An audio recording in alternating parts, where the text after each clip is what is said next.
Hi, today I am going to tell you how to backup your WordPress website. So just go to the plugins, then click on add a new plugin and search for Updraft.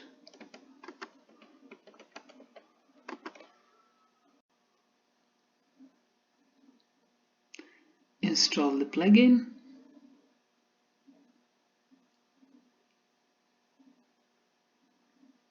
So once it's installed, we need to activate this plugin.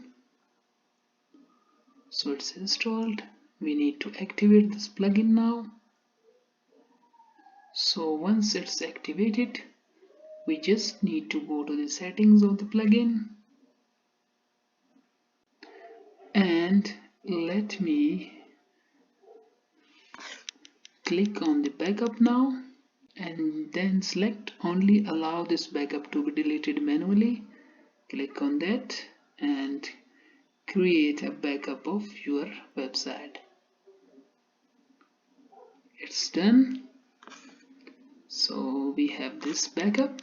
So let me show you the site.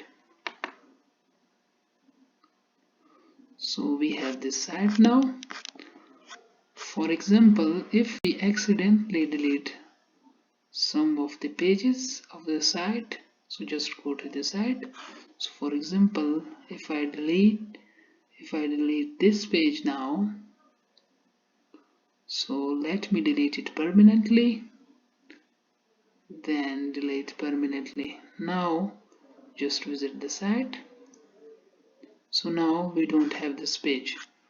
So how can we redo this? So we need to go to that plugin,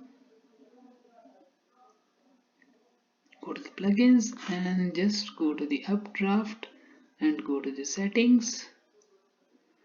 So click on the restore, then select all of the boxes, check all of the boxes, then click next, then click restore. So now we will get our website. That's it. So now we resolve the issue. So now just we need to go back and let's scroll, refresh this page again. Now we got our website again. Thank you so much for watching this video.